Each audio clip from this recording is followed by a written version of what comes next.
Is Thursday, April 7th, 2022. Here with your live show. We're live 7 days a week, 365 days a year. Of course, doing free picks on the weekdays around this 10:30, 11 a.m. Eastern Standard Time. Still trying to find our footing since the time change. It's been almost a month at this point, so we'll get there. And, those of you that get our newsletter, you got a newsletter today. You got, I did the 7 free picks. So, it's not like we're not doing anything with the time. It's just the time gets away from us. No one's sleeping, that's for sure. Aside from the stuff that I'm doing with the betting tools behind the scenes that you guys don't see, that you will see very, very shortly. Some really cool releases coming out. And I have some news for you on that front. But we have Major League Baseball season starts today. 7 games. We had 2 rainouts already. 2 games postponed. I've felt all along, baseball starting earlier and earlier, and the weather, is an issue. Of course, NBA season ends on Sunday, and then we start the postseason. We've got the Masters golf tournament, which has increased interest this year. I think, you have sports betting across the U.S. now, and, in Canada, but Tiger Woods playing in the Masters this year, a lot of excitement about it, but I think the expectations are a little high. The last time Tiger won the Masters, I gave him out as my pick. I did a Masters video and I gave out Tiger Woods in the pick, and he was a giant underdog. In here, a lot of people seem to have jumped on the Tiger Woods bandwagon. Freddie Couple said that he played really well, in the practice rounds. I think it's just a little aggressive, to expect Tiger Woods to jump back his first tournament back and win the Masters. Yeah. It is a long walk at Augusta. It's like, here's a guy, and I know he knows the course. Obviously he's won it, several times over, but it is a tough day at the office. It's not all beautiful like it looks on TV. It's beautiful as it looks on TV, but it's also what you can't see on TV are the undulations of the actual grounds and how steep these hills are and how really up and down this course is. It is a grinder. Who was it last? Was it last year at the Masters? The one guy didn't wear the things on his shoes and actually really biffed it. Can't remember if that was, I think it was the Masters. Can't remember. I can remember that they played it so many times on the TV. Was not fun for that guy. Can't remember who it was. I'll think of it. Kind of lost me there, but that's okay. Tiger tees off in just about 3 minutes. Okay. So we'll have a little bit of coverage here of that. But in the meantime, NBA basketball winding down the regular season. We got about 3 games left for most teams. Not a lot to be decided here. I had the Knicks last night, and they just make me hate life. It's like, I don't understand why I fall for it every time. I fall for it every single time. It's like, why do I fall for it? It's like, I'm such a sucker. It's like then it's like that depressing feeling that you get in your stomach when you're up by 25 and you know you're going to lose. It's like, it's an abusive relationship. It is an abusive relationship. Not only do the Knicks lose the game, they don't even cover. They're up by 25 points in the third quarter. Yeah. God, I hate the Knicks. Should be sealed and done. I hate the Knicks too. Oh my God. Oh, I feel you on that. And it's like, I just always feel like such a degenerate gambler afterwards. I feel dirty, It's like, Yeah. I do. Like, got a shower after betting the Knicks. That's for sure. God. What the hell happened? Oh, basketball absolutely killed me yesterday. My premiums just went out the window with every single game. It just got worse and worse. We saw the Bulls not be able to get anything done against the Celtics as well, losing that one 94 to 117. Celtics just came out with way too much. The Bulls did nothing. I don't know what they did yesterday, but they didn't show up. Yeah, the Bulls absolutely did not show up. And the odd part about that was well, not the odd part, but the Celtics, it just goes, it's kind of carries on for the Bulls that they haven't played well against the teams with winning records. And we saw the Celtics extend that first quarter winning streak to 17 games. First quarter. And of course the betting tools all over it. The betting tools did a bunch of I did a bunch of half times and stuff for the betting tools yesterday, and on the 7 free picks. We hit all of them. We hit all of them on the those partial game bets. Yeah. So I saw an interesting one on the betting tools today for baseball. And when we get to baseball, well, I'll just say it because I'm here. But so on the streak section, it says like the St. Louis Cardinals have this streak going. I forget what it is. After they lead by in the end of the third inning. So kind of new streaks in there. Oh. Yeah. Interesting. Yeah. I had not seen that in the betting tools yet, but it says the St. Louis Cardinals have won like 10 games in a row in games they've led at the end of the third inning. It's really cool. Wow. Okay, that's good to know. Yeah, we'll have player props. I saw it in the test environment. You know how it has money line total and all that other stuff in the parlay builder? So, it says money line spread total in the things.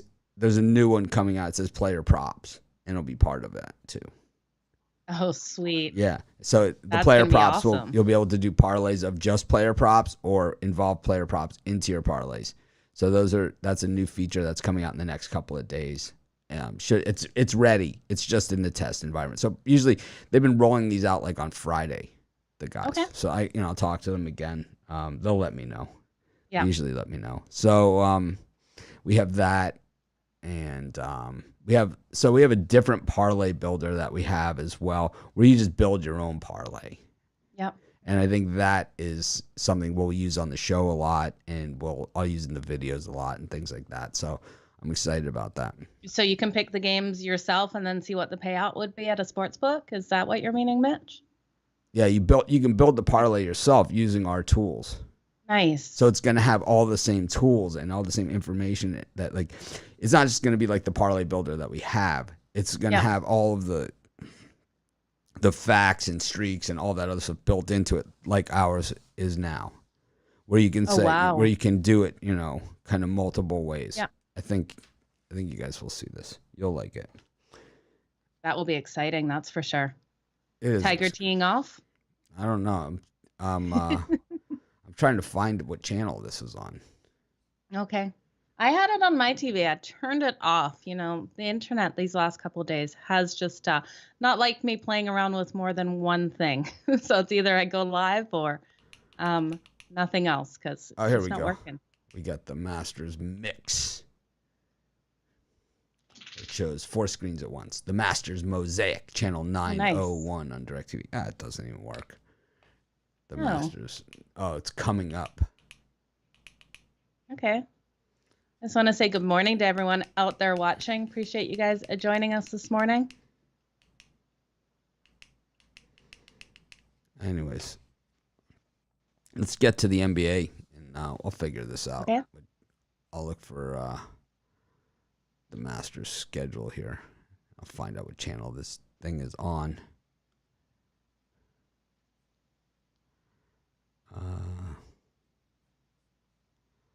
I saw it. It's like when I wasn't looking for it, I found it, no problem. Yeah. Well, while you do that, I just want to let everyone know if they missed it last night, we have a new MMA show with Mills and Brad. It was absolutely fantastic last night. So they're talking UFC 273 for this weekend. So it's up. Go check it out, you guys. They did an excellent job breaking down. I think they broke down 5 fights, gave their best bets, their lottery picks, and their best dogs. So it was great.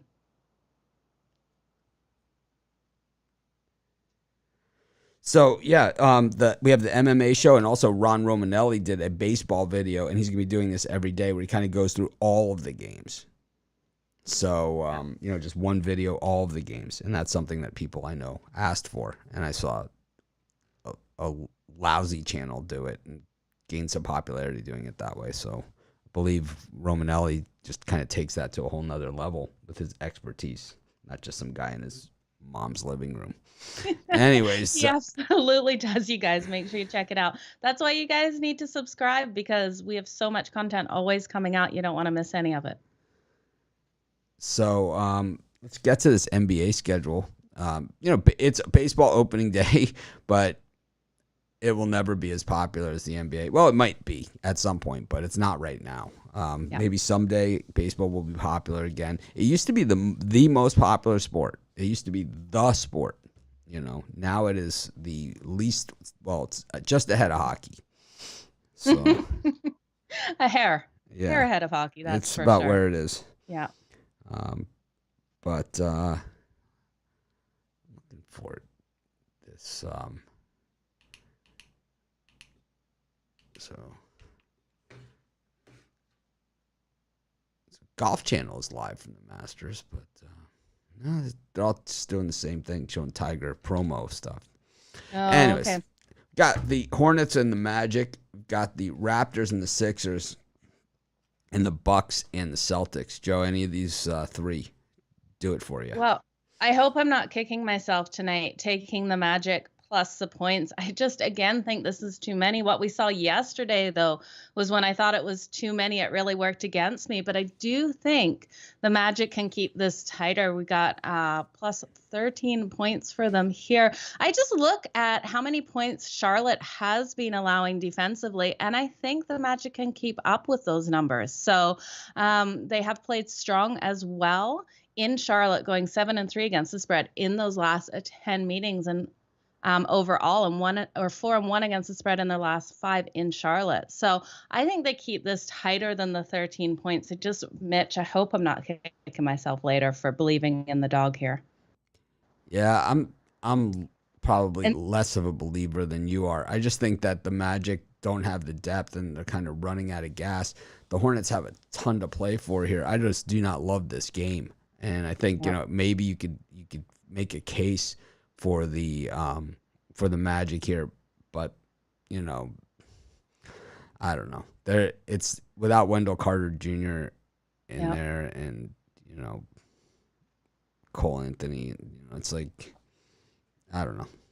Well, I have to ask you, Mitch, what do you think mindset of players is? So we look at these teams that have nothing left to play for, like the Lakers, right? Do they want to go out on a high note, or do they really care? I don't know. That's what I try to look at in these last couple of days with teams like this. I don't know. I always think that professional athletes are competitors and super competitive in everything that they do, and that they try and win every single game. And tell me that Kevin Durant didn't care last night. I mean, he cared. True. He really cared. And you see these guys, and while some of these players and the guys that we hear about the most, the Lucas, the LeBrons, the Anthony Davises, the Wendell Carter Jr.'s, the Tatums, the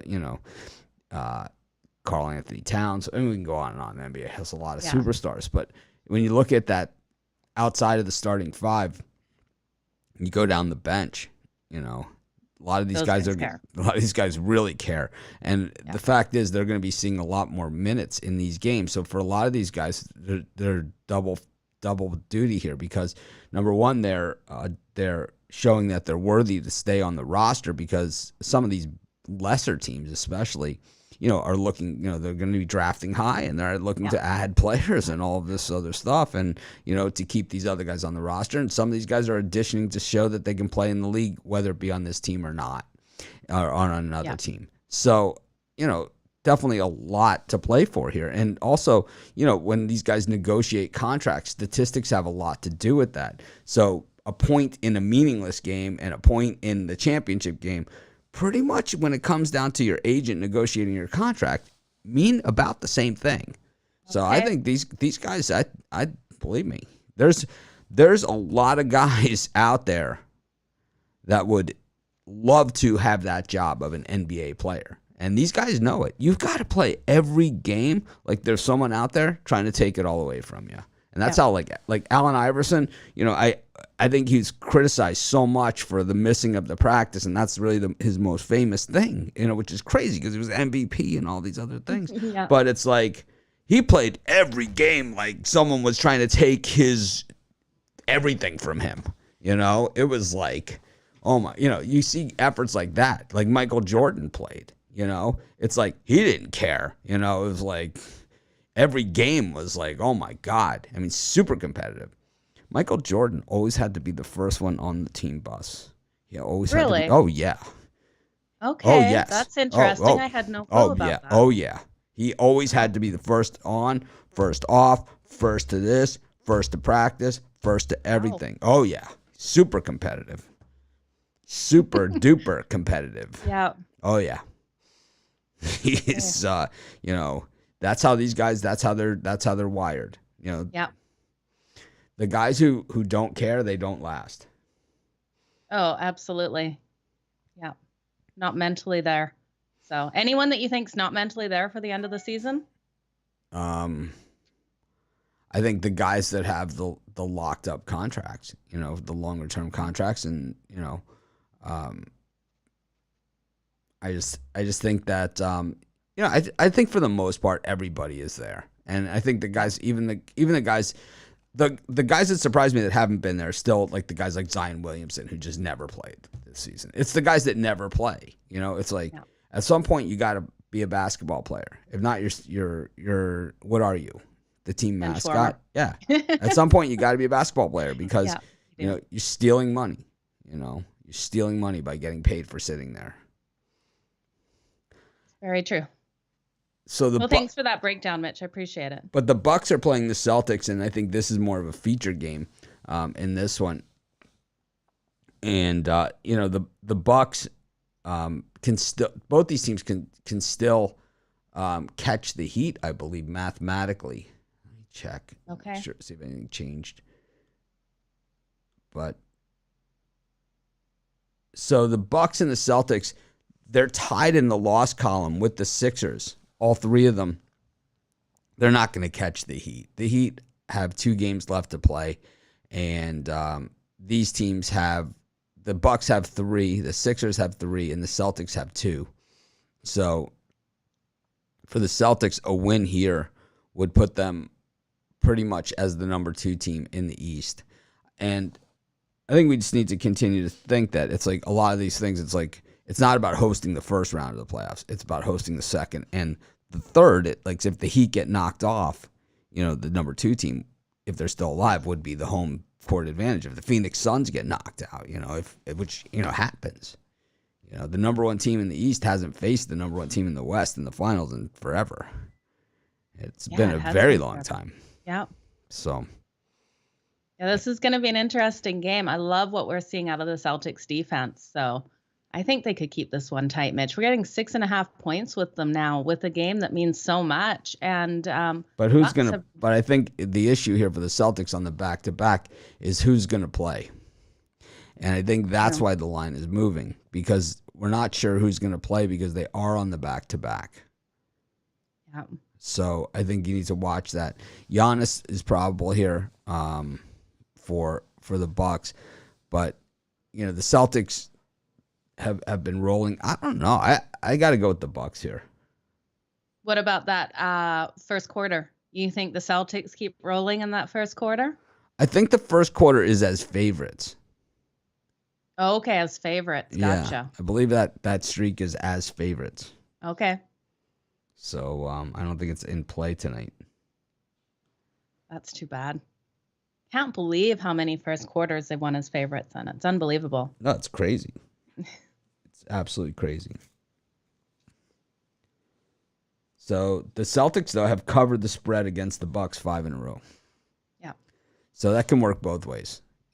It could be, it could work, in that the Bucks own them, or it could work that, they're sick of losing to them. Yeah, that's very true. That's going to be a good game for sure. Total 227.5. Could go over in this one. So we'll look at the next grouping of games. Yeah. And we've got the Timberwolves and the Spurs, the Pelicans and the Blazers, the Nuggets and the Grizz, and the Warriors against the Lakers.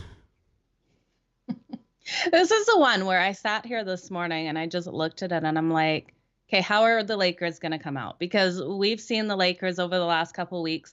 They've needed to win games. They haven't been able to get it done, but they played strong against the Golden State Warriors, going 4-1 in their last 5 meetings against that spread.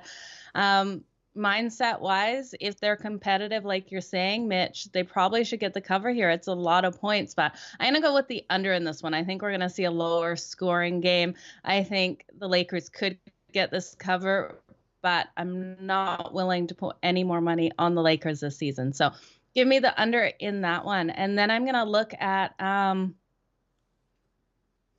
that's a huge spread with Portland as well. I think New Orleans probably just dominates in that one. Portland has been absolutely struggling, lost their last 3 road games. They're not able to find that net at all. I can't put any money on Portland tonight. So give me the Pelicans and then give me the Timberwolves. I think the Timberwolves have to, when we look at them in the standings right now, I believe they're likely to be the 7th seed, Mitch. And I think they need a big win here.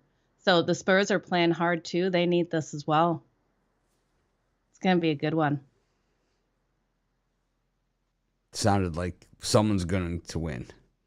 Someone is going to win this one, Mitch. I think it's going to be the Timberwolves. I think they win and cover. I think they're just a stronger team than the Spurs, and I think they'll come out harder in this one. Well, here's some odd ones here. Here's some odd streaks here. Is Milwaukee Bucks 9 in a row in the first half against the Celtics, and then they've all the Bucks also own the first quarter against the Celtics too. So they've won 7 first quarters in a row against the Celtics. So while the Celtics are the king of the first quarter, when they're favored, right there, so they're not favored, so the streak is not in play against the Bucks. Well, it's a whole different story. The Bucks say dominate there. Buck that. The Bucks are the Bucks are like, no bucking way is that happening in our building. So that's awesome. Yeah, I think I look at these at what I'm looking at here, and I gotta say the Bucks. Okay. And then I don't know. I like the Spurs against the Timberwolves. I just can't stand them. Can't stand the Timberwolves. Yeah, if you said those damn Spurs, it wouldn't have the same ring to it, Mitch. Timberwolves. The Knicks. Knicks. That left a mark. Man. That left a mark. Oh, it's yeah. I couldn't believe what happened. They just fell apart. Like I don't even understand it. It's like they're like, "Hey guys, did you forget? Mitch is riding with us?" Yeah, so on the live betting tools, which aren't released yet, it's like the probability of the Knicks winning, even when they were up by 24, really wasn't that high. It was like, it really wasn't. It was like, I was talking to the guys in Australia, and they're showing me the live betting, and they're like, yeah, look, if you look at the Knicks game here, and it's like they bring up the sore spot. I'm like, oh, now all of a sudden, I'm saying the F word every single word, coming out of my mouth, and these guys don't think they've seen that from me. So, but it's like they bring up the Knicks. Add insult to that wound. Yeah. And the Knicks.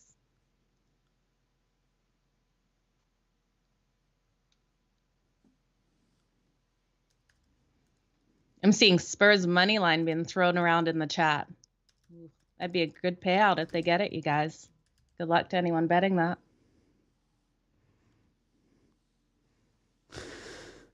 Oh, man.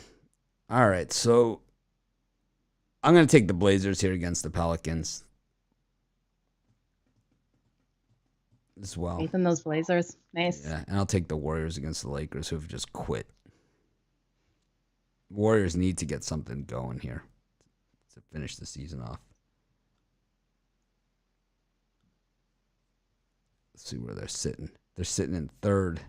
They're tied with the Mavericks. They could drop all the way to 4th. Oh, wow. Yep. Yeah, they don't want to do that. Only a game ahead in the loss column. Yeah. After the Mavs last night destruction of the Pistons. Wow. I'm actually shocked this line hasn't moved at all. 12.5, sitting solid on it. We've seen the total drop though. 223, 221.5 now. Still think we see under that number.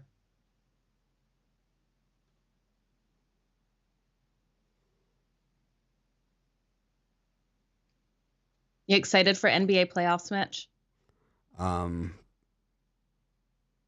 Yeah, I'm excited for NBA playoffs. And I think the cool thing about the NBA playoffs is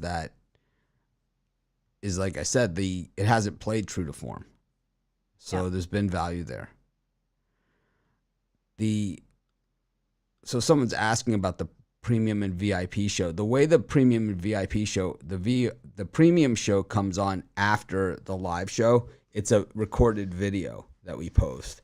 And then the premium show, the VIP show, is at around 5:30 p.m. Eastern time, and you could watch the live or the video of that. Is the way that generally works. I think we might change that coming up, but sometimes on the weekends, or if it's a light schedule, we'll do combo shows, and just because there's just not that many games, we're not going to just give out picks for the sake. I don't want to give out picks just for the sake of giving out a pick. Yeah. So it's just not what we do. And then we do, but I'm thinking about changing it. So kind of like the weekends. Kind of like the weekends where we do one and then the other. I think that would be good. Yeah, because I think with baseball, a lot of the games are early and on 4 of the days out of the week, so it just makes more sense. But the reason why the VIP show was always late was because the reason why we separated them out time-wise was because of COVID, because we didn't know who was playing, who wasn't playing. Oh, gotcha. Right? Okay. So now that we're kind of past that, and also the injury reports seem to be better. This guy, starting pitchers are going to get scratched and things like that. And that's going to happen even if we do the show late. Yeah. So.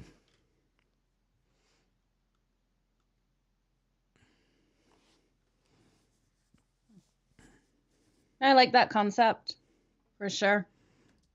Give people a little bit more time too, that want that more time. Yeah,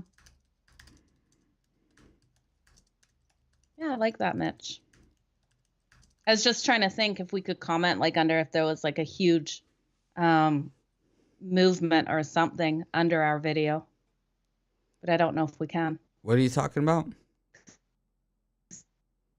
What are you saying? Joe's Robbie the robot here. I can't hear. It's just.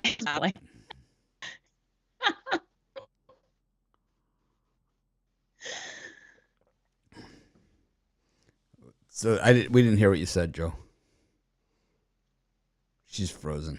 It's okay. I was just blabbing. Blabbing. No, what were you saying about putting something under the video?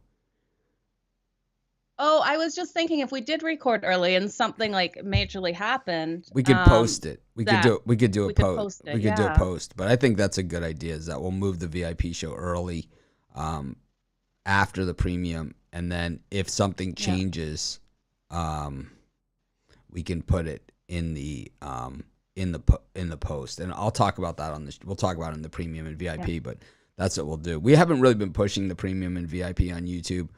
It's there. We still do it every day, and it's the best value, and it's out there. I mean, it's a tremendous deal. So absolutely, if you're not a premium or VIP member, you are missing the boat. Normally, when something sucks, you hear about it everywhere, and if something's good, you don't hear anything. So it's pretty much the way that rolls. Jack Nicklaus is on the Golf Channel right now, and he wears a gold Rolex. It's like you don't see too many people with the gold watches anymore. Cool. Yeah, way cool. Fancy. Oh, it's Jack. I mean, he's amazing. Oh yeah, 20 majors. So imagine everything that Tiger Woods has done, and then add 25% to the top of it. That's what Jack did, and it's Tiger, was injured and all these other things. Jack Nicklaus had a hip replacement. Tiger Woods won, late, a couple years ago, later in his career. Jack won at 46. It's like Jack's pretty freaking amazing. And he did it, I mean, he looks good. This is the best I've seen him look in a long time. He looked a little scary at times.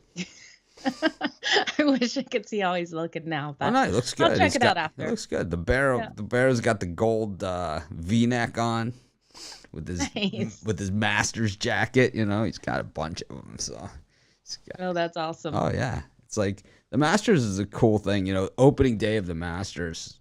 Those are a lot of people they're. I talk about this a lot, and it's like people, an event happens or something happens, all of a sudden, the experts come out of the woodwork. But it's like for those of us that kind of like follow this our whole life, and it's like I'm not a golf prediction expert because I don't watch it as much as I used to. I used to love to watch it. Now I don't watch as much, but I play, and not as much as I used to either, but I'm going to start playing again as much as I used to. Not as much as I used to, but I'm going to start playing at least 3 to 4 times a week again. And, at the beginning of the Masters, they always have several of these players that don't play anymore. Yeah. They play the first hole of Augusta to kind of like the ceremonial thing. So I believe it's Jack Nicklaus, Gary Player, and I don't know who else does it. Maybe Tom Watson that does it. So, but you go back 15 years ago, it was like Ben Hogan and Sam Snead and these guys like that, like Arnold Palmer. I mean, they've all done this. All of the greats. It's like one of those things that's kind of like outside of the Golf Hall of Fame. I think being one of those guys that gets to start the Masters is pretty amazing. I know, like for a lot of people, Arnold Palmer was kind of it. My generation, it was Jack. And then the latest generation, was Tiger, and then now there's a whole new breed of players. I hope my gran has it on her TV today because she absolutely loves the Masters. I'm really shocked, Mitch. I never knew how much of a sports fan she was until I really dove into everything she watches. She's got a bit of Alzheimer's now, and she can remember everything that she ever went to, and it's pretty cool. So they the honorary starters for this year were Jack Nicklaus, Tom Watson, and Gary Player. Nice. So, but guys that have done it in the past: Byron Nelson, Gene Sarazen, Ken Venturi, Sam Snead, Arnold Palmer, Jack Nicklaus, Gary Player, Lee Elder. I mean, it goes on. These are the legends of the legends, of golf that do it. So it's just a cool thing, Yeah. I saw Sam Snead when he had to be 60, and you never heard a crack of a ball come off a golf club. Like when this guy hit it was like, oh my God. It's like this guy must have, they called him Slamming Sammy Snead, but it's like, oh my God. I mean, he had to be, 60 something. It was just like, wow, crack. It was like, oh my God. It was like when Dave Parker hit a baseball. It was just like, or the guys who I always thought were some of the hardest hitters of baseball. Dave Parker, Eddie Murray. Like when these guys hit a baseball, it was like the baseball would run for cover. Like you ever see the Natural, when he hits the ball and literally hits the cover off the ball and the whole thing unwinds into a pile of string. Like those are the guys you would think could do that. But let's get to Major League Baseball. It is opening day. It is, I think, I know here on Maui, it's always, baseball weather, but I think across the rest of the world, it always seems like it's a little like a month early, to be sitting outside for 4 to 5 hours, and it's like, it might be a lot more hot chocolate than ice cream served today at some of these places. So we've got 3 day games. Two games were canceled or postponed until tomorrow. One was the Yankees Red Sox, which was, of course, these two teams hate each other's guts. But we've got the Cubs and the Brewers, and they quietly hate each other's guts too. I think the Brewers hate the Cubs' guts a lot more because the Cubs already have their rival. It's the Cardinals. But the Brewers hate the Cubs' guts. They're geographically located like an hour apart. So what happens is when the Cubs play at Milwaukee, the stands are inundated with Cubs fans. Oh, really? Oh, yeah. So the Brewers totally resent that. Yeah. Well, we've seen the Brewers really struggle when they play the Cubs in Chicago. So I don't know if they're going to be able to turn that around. The last 6 games in Chicago, they haven't been able to win. Well, I don't know. Kyle Hendricks had a 9.53 ERA in spring training. Mm-hmm. He used to be dominant at Wrigley Field. Not so much last season. Corbin Burns, Cy Young type guy. I mean, he's got it all. And the Brewers, of course, won the division last year going away. They're healthier than they were at that point, of course. 44 degrees at good old Wrigley Field with a 15-mile-an-hour wind blowing out to left. Whew. Not going to be a fun day and not going to be a cheap ticket, of course. Never a cheap ticket at Wrigley, except late in the season when the Cubs are out of it. You could probably have some get-in prices. But, Corbin Burns, Kyle Hendricks. Joe, you seem to be leaning Cubs here with your talk. You know what? I read that wrong from my notes, Mitch. It's actually the Cubs that have struggled when Milwaukee's gone into Chicago. They bust them up. Sorry. Yeah, totally wrong there. So I got to lean on the Brewers here. I just put my notes terribly in that one. But the Cubs did win the last matchup, 6-4. But I think we got to lean on the Brewers. So the Cubs, Kyle Hendricks has always been really, really good at home. But last year, his ERA went from 2.88 to 4.77. Of course, we went from last year was an odd year. So you have to remember this and keep this in mind too. So 2 years ago was the COVID season. Okay, no fans in the stands. And this year, this is the first year with full fans, right? Last year it was partial. But it was the COVID season, which was an abbreviated season. And then you had a full season, even though it was a COVID season. So later in the year, a lot of guys a lot of the younger players had never really been through the full grind of a major league season. So by the end of the season, these guys were hanging on by a thread. And that's why we saw, and some of the guys that had dominant performances the year before, like Garrett Cole. Yep. Right. Were absolutely rocked, late in the season. It really paid off for us well. So we have to find those guys again. Kyle Hendricks has traditionally been a beast at Wrigley, but last year he was pretty much undressed at Wrigley. And Corbin Burns is filthy. I mean, this guy is he looks like a tough pitcher, he's like one of those guys you see him out on the mountains like, oh man, I don't know if anyone ever played baseball like in high school or, at college or any other level, but I have. And I've gone against some of these really big guys, I've had to bat against them. They throw that ball over. It's like, oh my God. Get me. You ever get hit with it? Get me. Oh yeah. I got hit in the head. Oh, that would hurt. Oh, it hurt. Really? Knocked me out cold. I was wearing a helmet. Yeah. I've been hit twice in the head by baseball. I was hit twice in the head. Once at bat. Yep. And once the guy threw a curveball. It didn't come back in. Like I was like, yeah, I was sitting on it, Oh, I was sitting on it. I thought it was. I was like, I thought it was going to come right back in. I was going to take a big rip at it. And the other time I got hit, I was pitching batting practice, and a comebacker came right back to the mound and hit me right in the forehead. Ooh. Oh yeah, forehead. Oh, it knocked me out cold again. Cold. Oh, I bet. I was out. Wow. So I got the knot.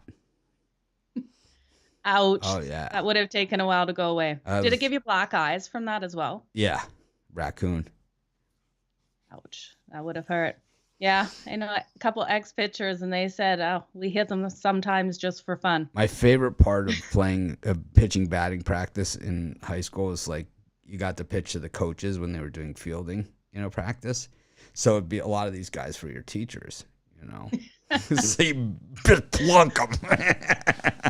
It's like my English teacher, I just plunked him. But I think he was really good. I mean, he played for the Dodgers, so he was really good, But I just plunked him. I just plunked him. He was like hopping. Oh man, that's awesome.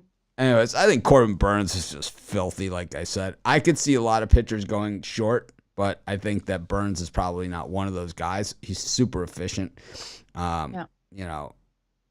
I think he goes 7 or goes. I think he can go deep into the game, and then we have the Brewers bullpen. I just think the Cubs likely in some trouble here.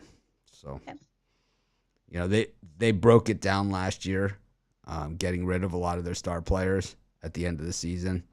Anthony Rizzo, and they got rid of the shortstop. And they got rid of Chris Bryant. So it's a rebuilding process here for the Cubs, and you're up against the division champs. So I just think it's a really bad spot, and I'll probably be going alternate line here. Oh, nice. Then we got the Guardians. I called them the Indians in the video. They are the Guardians against the Royals. We got Shane Bieber, baby. Baby, oh, my baby. It would be hard to have that last name. And can you imagine all the jokes he gets thrown at him, even out on the. Well, we can't say his name without singing the song. It's tradition on this show. And then Zach Greinke, another former Cy Young Award winner, and he won it when he was a member of the Royals a long time ago. This is probably his farewell tour. Back with Kansas City, where it all started, where he won the Cy Young Award, where he was known as a mental case, right? And that's why they traded him to the Milwaukee. Bieber was injured a lot last season. He was out most of the season. The year before. That's why I never heard you sing it before. Yeah, well, the year before he won the Cy Young, and we sang it all the time. And we're getting him here at minus 127 against the Royals, but the Guardians, they have no punch in the lineup whatsoever. And the Royals, we know that they kind of don't have a lot of punch either, but we saw them at times, especially last year. They had the really, really hot start. Yeah. Joe, any thoughts on this beauty? Well, what do you think of Bobby Witt? He's meant to make his debut today, and he's supposed to be incredible for the Kansas City Royals. I think he's up second is what I heard. So I'm really interested to see how he comes out. I've got to lean with Cleveland in this one and the under, but I'm interested to see how Bobby comes out. Yeah, I think for me, it's like I just like the under here. I just don't see the offense getting it done. And I think, having Greinke, though, one thing about Greinke is traditionally his first game out of the gate, he gets crushed. So you really have to watch out for that. If you look at his career, usually that first game, he gets blistered. And then after that, he's fine. Even in his very, very best years, he gets crushed in his first game. Kind of like Dallas Keuchel is like unhittable in his first game. There's certain guys, it's like they just have these trends. It doesn't always go, Justin Verlander was always a slow starter and a second half of the season guy. But, when he has that decent first half of the season, then it's, he wins the Cy Young every single time. Yeah, Cleveland really dominated KC last season, 14-5 on the season. Wow. And they weren't a very good team. To look at it.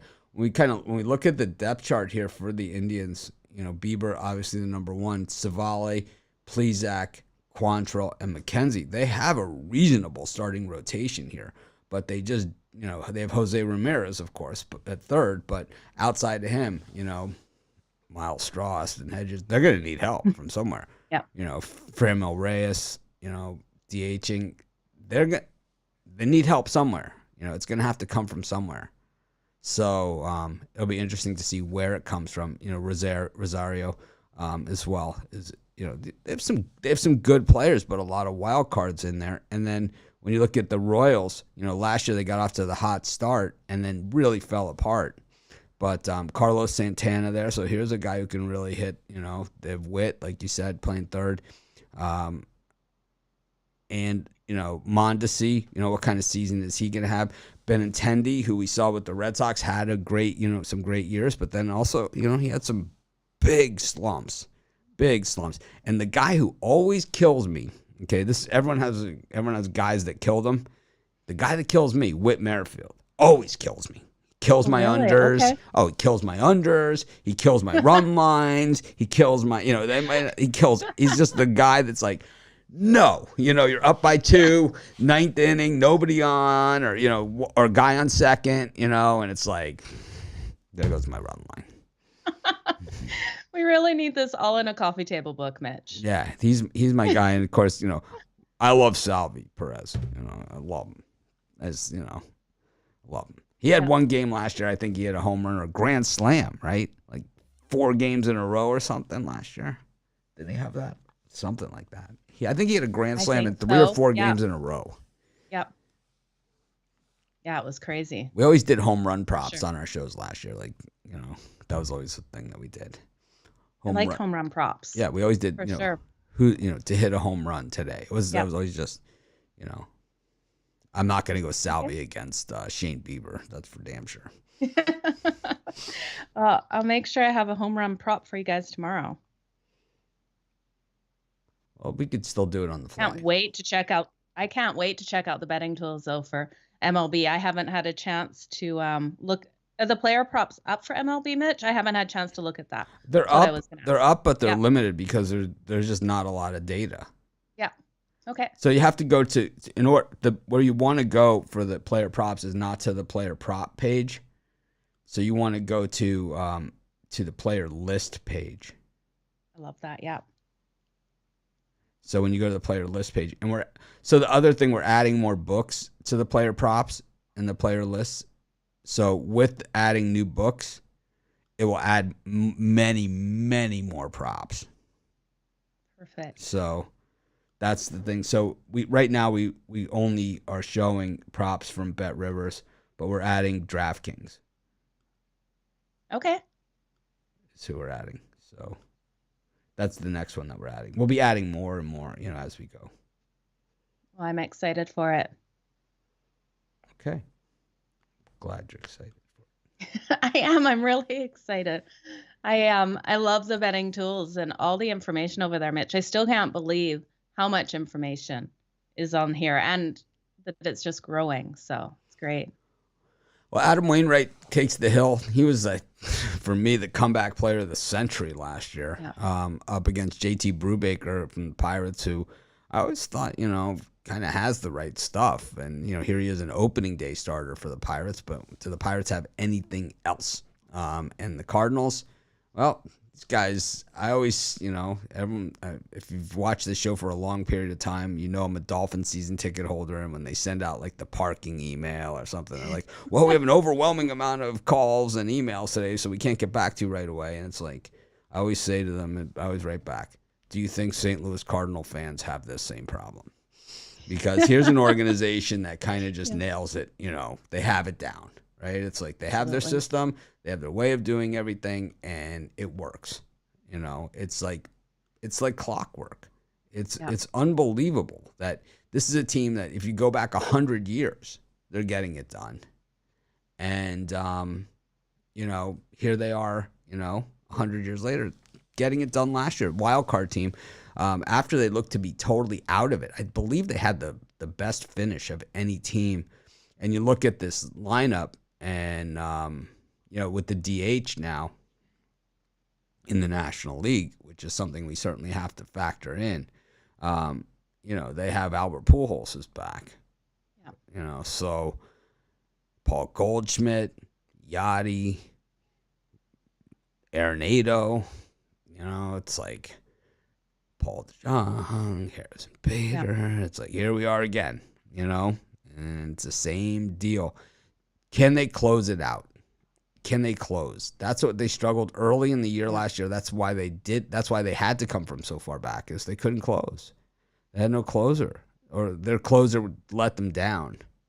And, Gallegos is there. They have 3 closers, this team. That just means they don't have a closer. When you have 3 closers, it means you don't have a closer. Absolutely. I'm going to be looking at them a lot until they work that out in that first half, first 5 innings, Mitch. And look at the under in this first 5 innings as well. I think, the Pirates are just so young. No one has any high expectations for them. And I think they struggle in this one. So I'm going to lean on St. Louis and the under in the first 5. I don't think so. We have two guys that kind of went back to their roots, Albert Pujols and Zach Greinke. I don't think it's bad karma, Bad karma. So Michael Bulling, the top play, Nuggets -2.5, but the line's like 4.5. So are you buying points? I don't. You gotta clarify that, because if it's -2.5, more than likely you're paying up on that, right? Yeah. Pay a lot for that. Yeah, it's 5.5. Ouch. Yeah, the line's 5.5. So 2.5. Let's see what you're paying on that. So you need to clarify that. Not gonna be pretty. No, it's not gonna be pretty at all. But it could be the play. It could be the difference between winning and losing. But it's like you gotta if you're gonna go for 3 points below what the actual spread is, well, you got to tell us what the juice is on something like that. It's kind of like the like the example we've been using in the one I sent out in the newsletter. 107 and 55. I went 107 and 55. I lost 5 units. It's like I bet the Dodgers every game $10. It's like I lost $50, hitting 66% of my bets. Yeah. If you guys take anything from all of our morning shows, take that. Like what you taught people looking at those betting tools, looking at like what you're actually doing, betting those favorites, Mitch, is the most valuable information I think people in this industry. So betting these games. So it's -2.5. The chicken nuggets are -181. Ew. Yeah. So you basically almost have to lay 2-1. You're close to 2-1. 1-2 on your bet. So if you bet $10, on it, you're only winning. What? 2? Well, no, you'll win more than that. Let's see, -2.5. If you bet $10, $10 pays $5.52. Risk 10 though. Yeah. Yeah, the Knicks did me so dirty. So dirty. Knicks. Yeah. I just while we were talking about it, I just sent another message to my friends in Australia that do the betting I thought tools. you meant the Knicks. No, to my friends in Australia. So I'm like, just don't bring up the Knicks again. And then they're like, LOL. I wrote, I still can't believe that, even though I totally believe it and expect it. Oh, yeah. Abusive relationship. That's ridiculous. I think the Pirates are always fun, but fun I don't think is going to get it done for me here. So no, I just don't like the spot. Generally the Cardinals are pretty tough at home for opening day. They generally open at home really tough. Yeah. They open they generally open really tough no matter where they are, on the road or at home. They're normally a very tough opening day opponent, traditionally.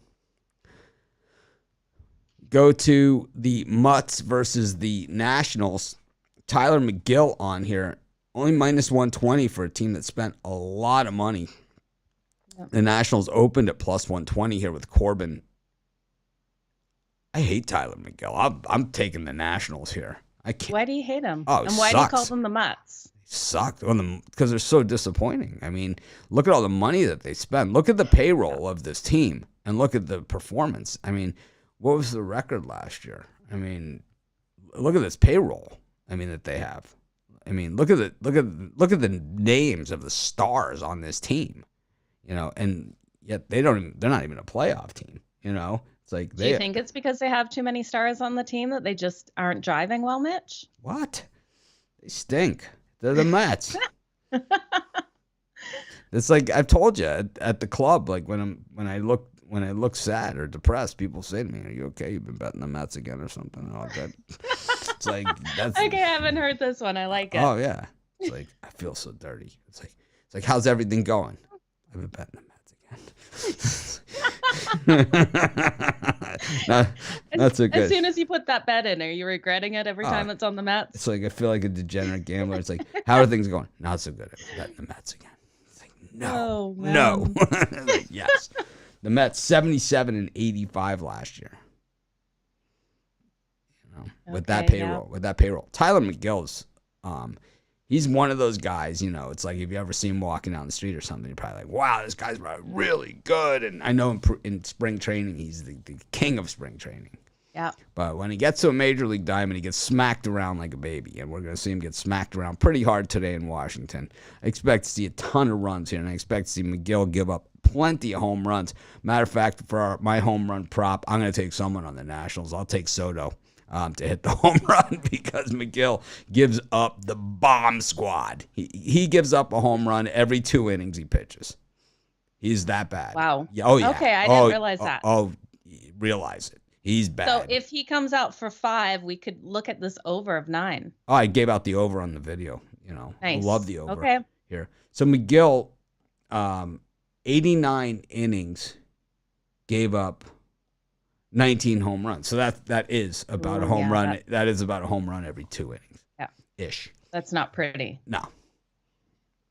It's one of those guys. 99 strikeouts, 27 walks. So, 99 strikeouts, 27 walks, 19 home runs, 46 earned in 88 innings, 4.52 ERA, 1 complete game in 18 starts, 4 and 6. So what that all comes out to me is that this is a guy that throws extremely hard over the plate. Yeah. Right? So some swinging and missing going on, but man, when they connect, they really connect. And, I think I'm going with Soto here to hit a home run. I'll look at the player props here and see exactly where we are. But I'm gonna go with Soto. He's the guy. It's opening day. It's home. It just makes perfect sense here. Let's see. Yeah, it does. Yeah, I really hate the Mets. So I'm seeing in the comments that the betting tools have the Pirates tonight. Is that on the run line? Just wondering what people are seeing there. I'm just opening it now. The betting tools don't make picks. So yeah, I don't. The betting tools are just tools. Oh, they're saying the St. Louis Cardinals have failed to cover the run line as a home favorite in their last 7. Yeah, but I believe on the other side, on winning the games, I think it has Cardinals. Pretty sure on that one. Let's see. Looking for the Nationals. Here we go. Juan Soto. Oh, boy.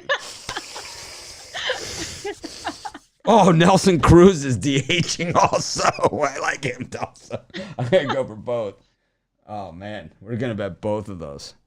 So the props are running super slow. Maybe there's an issue with them. Oh, man. Not sure. Well, I'm sure they will be good enough tomorrow, if not later today. Well, I'm going to find out what these odds are. I don't care. Yeah. Oh, here he is. To hit a home run, Soto is plus 380. Ooh, so that's nice money. It's pretty short price, for a home run prop. Yeah. And then for Nelson Cruz, oh my God, this is just so easy. I like both these guys. So it's just running a little slow. Yeah. I'll send these guys a note. Nope, nothing, no props available for him. That's just odd. Because it said there was. Let me take a look.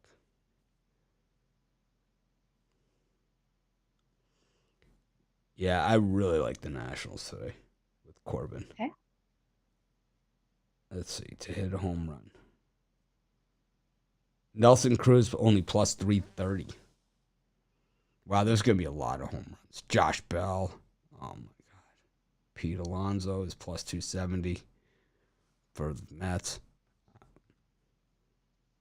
This is the game for the home run props. I mean, you got Corbin. Yeah. I mean, we forgot about Corbin. I mean, he's fully capable of giving up 9 runs in the first inning himself, for the over, Yeah. It's not like he hasn't done that before, He has experience.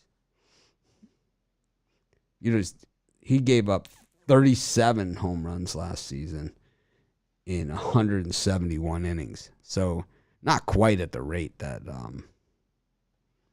Miguel does. But 192 hits in 171 innings, that's not easy. That's more than a hit and change per inning that he gives up. Wow. Yeah, that's not easy at all. No. It's going to be a long day in Washington. They're going to sell a lot of hot dogs opening day. Yep. Yeah, that game is at 7:05 tonight. If you have Soto at plus 280, then you can get better odds. Go to our Sportsbooks tab, open an account at Bet Rivers, and you can get better odds than that. 380. Yeah, that's a huge difference. It's a huge difference. Yeah. Full unit. The full unit.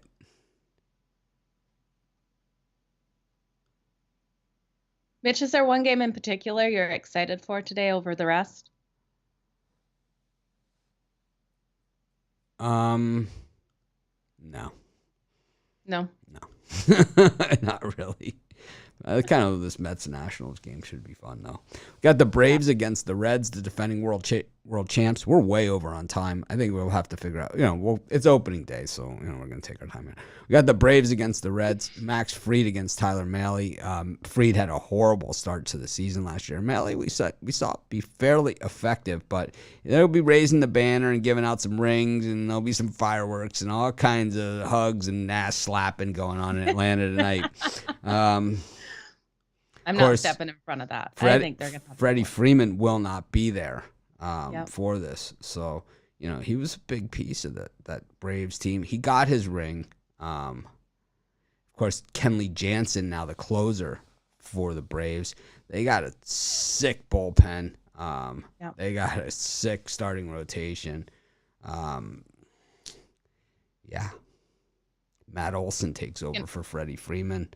Ozzie Albies, Austin Riley, Dansby Swanson, Ronald Acuna Jr. starts on the 10-day injured list. Of course, he ended the season injured. Adam Duvall. I mean, we've seen these guys before. Marcell Ozuna. We know what they're capable of. Any thoughts? It's gonna be a great game here, Mitch. I'm gonna have to lean on the Braves, I think, with Max Fried out there. I'm gonna look at them though in the first 5. The first half on the run line at -0.5 here. Get that at -128. I think they come out strong to start the game. Not putting it past the Reds to keep it tight for the end though. That's why I'm not gonna take the run line for the full game. Yeah, I'm gonna take the Braves here on the run line, but I will go with Joey Votto to hit a home run. I just love saying Joey Bats. I just love saying it. The baseball has some of the great nicknames. Like I didn't say my other one when we did the Cardinals game. America's first baseman, Paul Goldschmidt. Joey Bats. Joey Bats. I like it. That's an awesome nickname. Oh yeah, he hit the home run. He hit, I think last year, 9 games in a row with a home run. He is just one of the best hitters of this generation. Multiple MVP awards, batting titles. He's got all. Of course, Moustakas also on the Reds. The Reds are going to be scrappy. We know that. Yeah. Mahle getting the start here. Castillo's day to day at the top of the rotation. Mike Minor comes to Cincinnati. Cincinnati, small market team, so you're going to get what you get. But they have some solid players there, and we should see some exciting play from the Reds, especially when they're home in that small ballpark. Yeah. Go to the Angels and the Astros. Shohei Ohtani, the MVP, on the mound here for the Angels. Just -120. We're getting the Astros as a dog, which is rare. We went over the Astros and last few shows. We've gone over teams that you bet on, you lost money even though they won their division or had winning records. The Astros were one of those teams. Framber Valdez getting the opening day start on the road here. They're still waiting for Verlander. Could something pretty good to wait for, that's for sure. But Correa is gone, and he was a big piece of this Astros team. They still have Bregman. They still have Altuve, Gurriel, Maldonado. These are the same guys, right? Michael Brantley. But you're up against an Angels team that, this is a team that was injured all season, last year. Mike Trout day-to-day at this point. He missed most of last season. He's the best player. He's the best player, right? So they have Trout, who's the best player when he's healthy. He is the best player. There's not really, we could talk about all these accomplishments that all these other guys have done. This guy's the best player, all right? Everybody knows it. There's really not even a debate. It's kind of like saying, well, Michael Jordan was the best player when he was playing. Mike Trout is the best player when he's playing.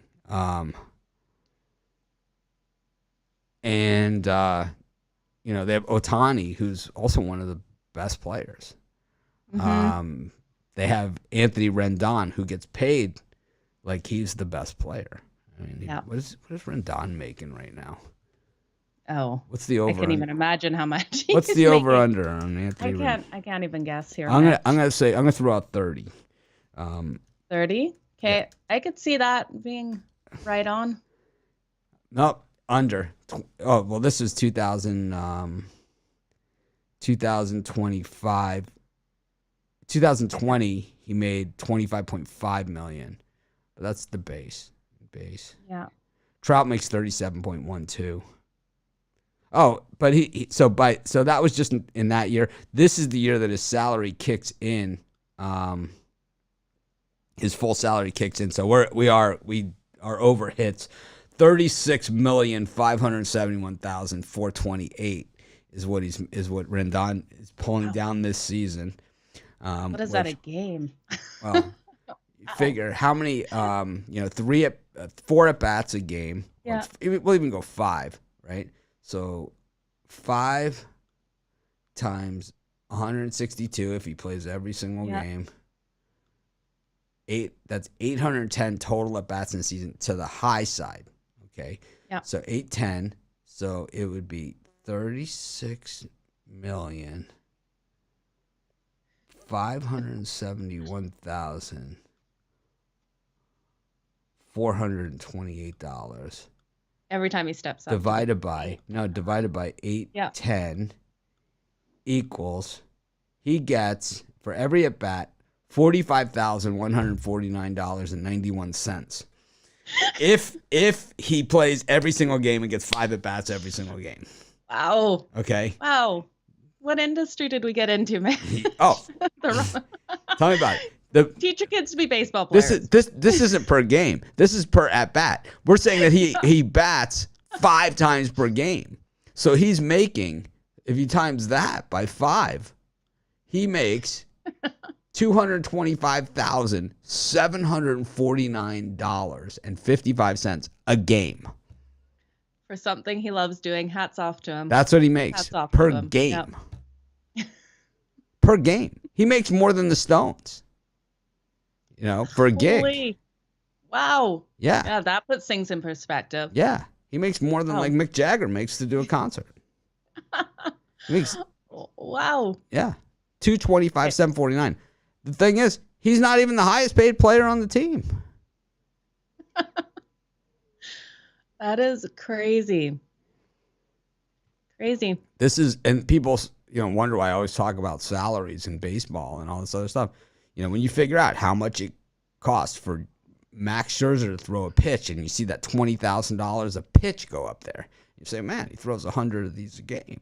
It's like, that one that, that he threw in the dirt, the thing. Yeah. Thankfully, they eliminated the pitch out, Yeah. It's like. That's crazy. I think Valdez is somewhat underrated, but I think he can be erratic too. And I think also he runs out of gas, and when he does, if they don't get him out fast enough, he usually pays the price. So I'm with you guys on Valdez. I'm with you. Yeah. You think he plays 5, Valdez? Yeah, I think it's 5. He's always a 5-inning guy anyway. Yeah. He's always a 5-inning guy. So, that's all he is. So yeah. I could see this being a solid under for the first 5, though. Well, that first half, Ohtani is just so good. The Angels have a shot to make the playoffs, but they need Syndergaard to be healthy, who they acquired. They need Rendon to be healthy. You need Trout to be healthy. You need Ohtani to be healthy. If you have $160 million in 4 or 5 players, those guys have to play. You know, they have to play. If they don't play, well, it's a lot of money for the bench, you know. Then you're talking, oh boy, who was the guy that the Yankees got from the Red Sox? I mean, this was our guy, you know. I wonder if they're still paying him. And he just sat on the bench? No, he was injured the whole time. It was, oh, man. It was, let's see if he's still on there. He might still be on there. I love looking at this stuff because you see guys who are not even playing that are, let's see if they let you go back. Oh, yeah, they do. So we go back to like 2020. We'll have this guy. So the Yankees paid Jacoby Ellsbury $21 million a year for years to not play. Retained salary. That's nuts. Crazy. Garrett Cole, $36 million. Stanton, $29 million. Josh Donaldson, $21 million. Aaron Judge, $17 million. Chapman, $18 million. Rizzo, $16 million. LeMahieu, $15 million. Baseball is where it's at. You have a kid, and you teach them how to. Damn, I got mine into football. What was I thinking? Yeah, wrong. Bad move. It was. Bad move. Parenting fail. I've got to go back in time. Yeah, or have another kid, which I'm not planning to do. You teach that kid average glove, switch hitter, bat about 268, average fielder. That's about $14-15 million a year. Minimum. Never even has to play. And to the nightcap, Madison Bumgarner, one of my favorite players, up against Yu Darvish. Of course, we called him Yu Garbage for a while there, and then he came back and had the breakout year. And then last year, not so breakout for the Padres. Here he is, minus 140 on the road in Arizona against Mad Bum. This line has dropped from plus 145 to plus 117 for the D-backs. Madison Bumgarner's a gamer, you know. He's not one of those guys that you want to be the manager and have to take him out, you know, of the game. Yeah. To walk out to the mound. You Darvish, it's like you don't know what you're going to get from this guy because he has had patches in his career where he's been one of the best in the game, and then he's had patches where he's been one of the worst in the game, and there hasn't been much consistency to it. But we know that the Padres were the most overrated team last season and really ended the season by just packing it in on top of it. Darvish fought good fights in a lot of those games and was not rewarded. You know, lost 2-1 to Walker Buehler in late September. But I don't know in this one, Mitch. I really don't know which way this one is going to go. I think if anything, I'm going to have to play another under in it. And I think that seems high at 9, but I don't know. I really don't. It's a pass for me, this one. I love Madison Bumgarner. I will blindly and unapologetically take him. Okay. Well, plus 120. I can't blame you. And plus money there. I will take Mad Bum. He's a gamer. Oh, I wonder how many times he gets called Mad Bum. Every day. That's his nickname. It is his nickname? Yeah. I didn't realize. Oh, yeah. Baseball's the king of the nicknames. Baseball's king of the nicknames. Poor guy. Baseball's king of, Madison Bumgarner. Mad Bum. Yeah. He's the king. Baseball's the king of nicknames. Traditionally, all guys have had the Yankee Clipper. You know, it's like traditionally baseball's always had, Albert Pujols, the Machine. It's like every baseball player has a nickname. Almost every single one. Okay. I'd never heard him called Mad Bum before. I feel bad for him. We're gonna educate Joe on baseball this season outside of the Toronto Blue Jays. Come on, I love my Blue Jays. Well, you're gonna learn a little more about baseball as a total game, as opposed to The Blue Jays. Small segment. Yes. Anyways, any parlays for today, Joe? Yeah. Or player props. I don't have any player props. I will have some player props definitely for tomorrow. For a parlay for this one, I'm going to, let's see here. What have I got? I'm going to take the Boston Celtics plus the points. I really do think they keep it tight. I'm going to lean on the Orlando Magic plus the points as well. And then the over between the Spurs and the Timberwolves. How about yourself, Mitch? I'm looking for a good prop here. And okay. I'm going to go with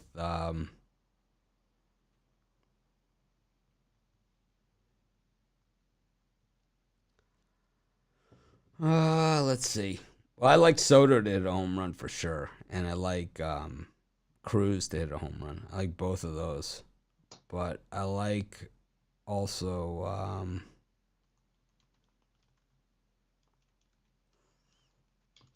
I don't know. Let's just do a parlay. I'll use the parlay builder. What the heck? We've got baseball. So it says we're going to take the this game's tomorrow. We got the